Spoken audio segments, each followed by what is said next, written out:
Hello student, आज पढ़ेंगे हम अध्याय 3 सरल रेखा में गति। और सबसे पहले हम आज पढ़ेंगे गति के समीकरण। तो परिभाषा पहले पढ़ते हैं, फिर हम समीकरण की स्थापना करेंगे। एक समान त्वरित गति में किसी वस्तु की स्थिति, समय, वेग और त्वरण में संबंध दर्शाने वाले समीकरणों को गति के समीकरण कहते हैं। गति के 3 समीकरण हैं। गति के प्रथम समीकरण की स्थापना करेंगे। गति का जो पहला समीकरण है वो है v = u + at। ये पुराना है, v = u + at। अब नया में ऐसा आ गया है v = v0 + at। नया किताब में u के जगह v0 लिख दिया है। तो हम ये नए समीकरण की ही स्थापना करेंगे। अंतर केवल ये है कि प्रारंभिक वेग u पहले मानते थे, अब प्रारंभिक वेग को v0 मानते हैं। तो चलिए इसके बारे में हम लिखना शुरू करते हैं। मान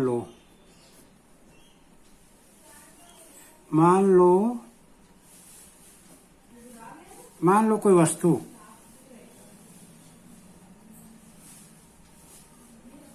एक समान त्वरण a से, मान लो कोई वस्तु एक समान त्वरण a से गतिमान है।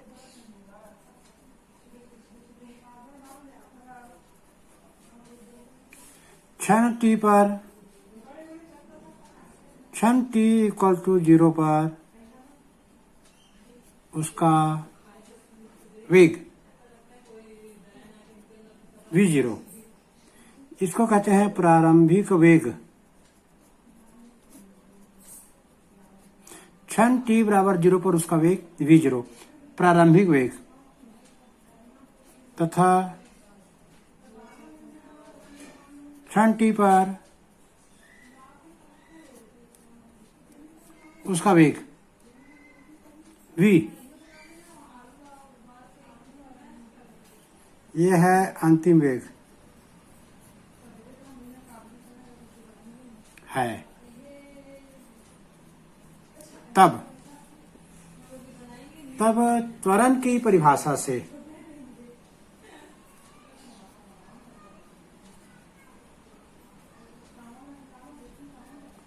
त्वरण की परिभाषा से त्वरण बराबर होता है वेग में परिवर्तन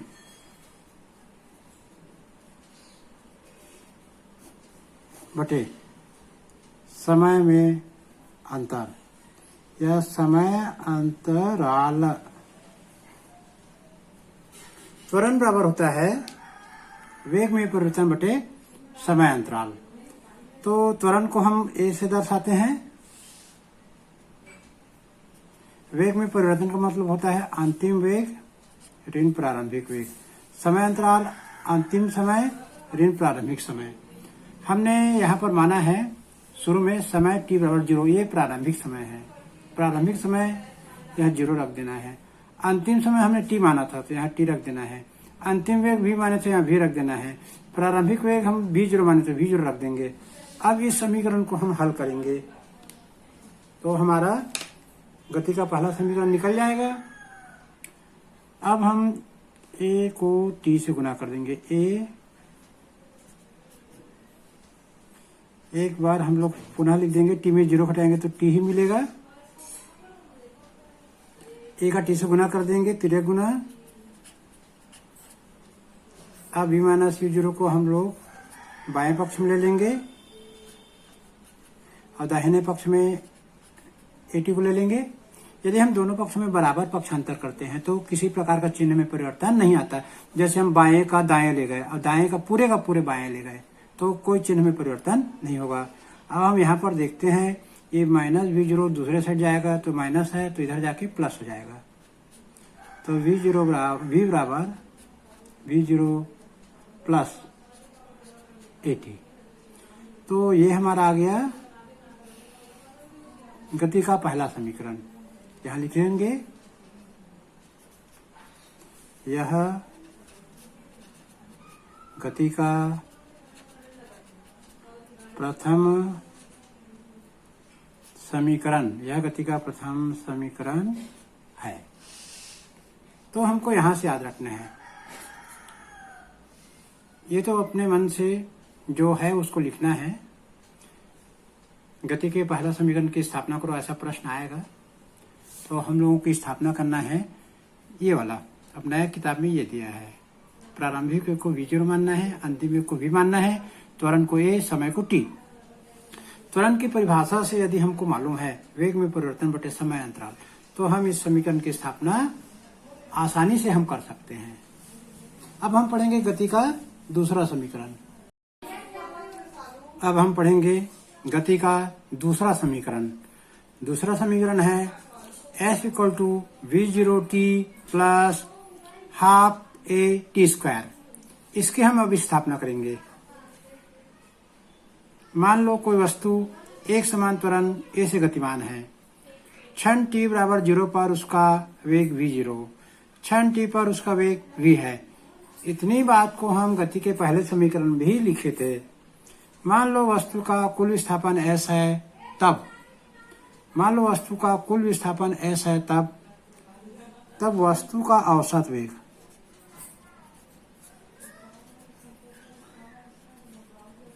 वस्तु का औसत वेग, वस्तु का औसत वेग होता है v एवरेज बराबर प्रारंभिक वेग और अंतिम वेग, 2 बार है तो 2 से भाग देंगे, ये औसत वेग होता है। अब हम सूत्र जानते हैं, कुल विस्थापन का सूत्र जानते हैं, औसत वेग गुणित समय अंतराल। औसत वेग गुणित समय अंतराल, ये सूत्र हम जानते हैं। कुल विस्थापन बराबर होता है औसत वेग गुणित समय अंतराल। कुल विस्थापन को s से दर्शाते हैं, औसत वेग हम यहां से लेंगे v0 प्लस v बटे 2। समय अंतराल अंतिम समय ऋण प्रारंभिक समय, अंतिम समय ऋण प्रारंभिक समय ले लिए। अब ये t में से t0 घटा देंगे तो ये समीकरण हो जाएगा v0 प्लस v बटे 2 गुणित t। ये हमारा समीकरण, इसमें इसको हम लोग 1 ले लेते हैं। अब इस समीकरण में हम लोग v का मान रखेंगे, यहाँ पर v का मान गति के पहले समीकरण से रख देंगे। गति के प्रथम समीकरण v equal to v0 plus at से, गति के पहले समीकरण v equal to v0 plus at से v का मान रखने पर ये v का मान यहां रख देंगे, तो s को ऐसे लिखेंगे, यहां पर v0 की जगह v0 लिखेंगे। ये जो v है इसके जगह हम लिख देंगे v0 plus at, v0 plus at यहां लिख देंगे ऐसे v0 प्लस at, और नीचे में तो 2 ही आएगा इंटू टी। ये v का मान हमने रख दिया है v0 प्लस at बटे 2। तो इसको आगे हल करेंगे, s बराबर, ये दोनों जुड़ जाएंगे,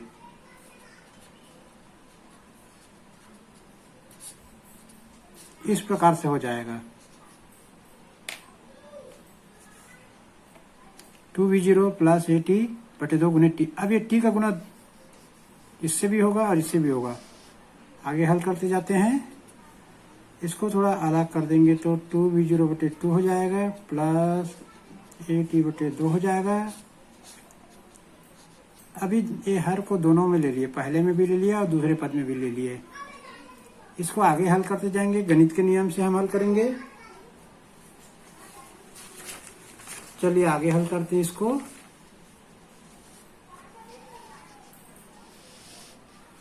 चलिए हल करते हैं आगे। अब तो यहां पर आ जाएगा, s को लिखते हैं s, 2v0/2 को t से गुना कर देंगे। देखिए 2v0 इंटू t/2, t का गुना 2v0 ऊपर से होगा, 2v0 t/2, at into T, तो at इंटू t/2। अब इसको 2 और 2 को काटना पड़ेगा यहाँ पर। ये देखिए 2 और 2 कटेगा, तो हम लोग काट देते हैं। ये 2 काट दिया, ये 2 को काट दिया, तो s बराबर यहाँ से आ जाएगा v0t, at² आ जाएगा ऊपर में और नीचे में आ जाएगा 2। तो इसको हम लोग थोड़ा सा एडजस्ट करके लिखे हैं तो हो जाएगा, प्लस इसको लिखूंगा 1/2 at²। थोड़ा एडजस्ट करके लिखना है, यहाँ पर ये 2 को 1/2 लिख देना है, a आ जाएगा t²। यही हमारा गति का दूसरा समीकरण है। s = v0t plus half at²। यह गति का द्वितीय समीकरण है। तो ये हमारा गति का दूसरा समीकरण पूरा हो गया। अब हम पढ़ेंगे गति के तीसरे समीकरण को। देखिए ये समीकरण बहुत आसानी से बन गया। थोड़ा सा हमको एक सूत्र याद रखना पड़ेगा, कुल विस्थापन बराबर औसत वेग गुणित समय अंतराल, और उसमें v का मान गति के समीकरण 1 से रख देना है।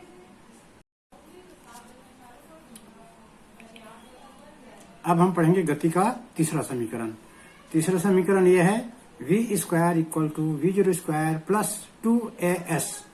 v जो है यहाँ पर अंतिम वेग है, v0 प्रारंभिक वेग है, a त्वरण है, s जो है विस्थापन है।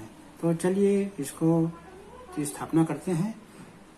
हम लोग लिखेंगे यहाँ पर गति के प्रथम समीकरण से, गति के प्रथम समीकरण से। गति के प्रथम समीकरण v = v0 प्लस at। गति का पहला समीकरण होता है v = v0 प्लस at। इसको हम t के लिए हल करेंगे, तो ये हल करेंगे तो v - v0 बराबर at आ जाएगा। अब इसको आगे हल करेंगे। ये जो दाएं पक्ष को बाएं पक्ष में ले लेते हैं, अब बाएं पक्ष को दाहिने पक्ष में ले लिए, तो t का मान यहाँ निकल जाएगा, t बराबर हो जाएगा v - v0/a। अब इसको हम लोग दे देते हैं, मान लो समीकरण नंबर 1 दे दिए। अब हम लोग जानते हैं कुल विस्थापन का सूत्र।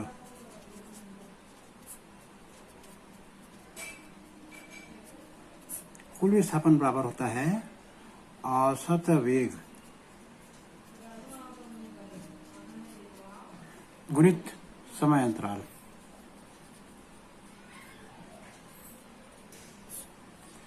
तो कुल विस्थापन को s से दर्शाते हैं।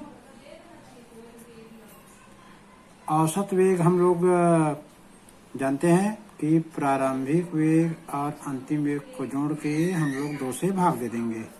गति के दूसरा समीकरण में इसको पढ़ चुके हैं। समय अंतराल का मतलब होता है अंतिम समय ऋण प्रारंभिक समय।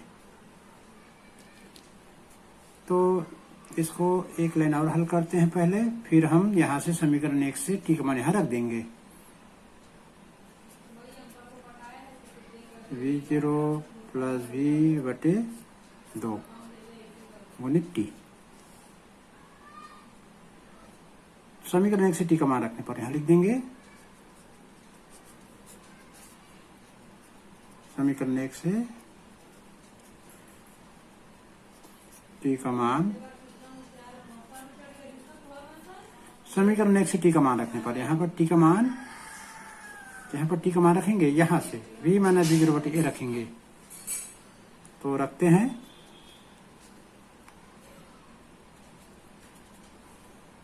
v0 प्लस v बटे 2 रख दिए और हम लोग टी का मान रख देंगे। यहाँ पर टी का क्या मान है, v माइनस v0 बटे ए रख दिए। इनको गुना करेंगे, ऊपर का ऊपर से गुना होगा, नीचे का नीचे से गुना होगा। तो ये v0 प्लस v है और ये v माइनस v0। तो पहले इसको हम v0 प्लस v को v प्लस v0 लिख सकते हैं। इसको थोड़ा लिख लेते हैं एडजस्ट करके, ताकि गुना करने में हमको आसानी होगा। v प्लस v0 बटे 2 और ये हो गया v माइनस v0 बटे ए। अब इसको गुना करेंगे, a plus b a minus b हो जाएगा। a की जगह v है और b की जगह v0 है, तो a plus b a minus b। तो सूत्र के हिसाब से यहाँ पर बन जाएगा ये v square minus v0 square और नीचे में हो जाएगा 2a। यदि हम गणित का प्रयोग करना जानते हैं, गणित का सूत्र जानते हैं, तो ये बन जाएगा s बराबर v square minus v0 square बटे 2a। यदि हम गणित जानते हैं तो ये दोनों का गुना v प्लस v0 और v माइनस v0 का गुना होगा v square minus v0 square और नीचे में हो जाएगा 2a। अब 2a को मैं s से गुना कर दूंगा तो ये हो जाएगा 2as और दाहिने पक्ष में आ जाएगा v square minus v0 square. अब इसको और आगे हल करते हैं।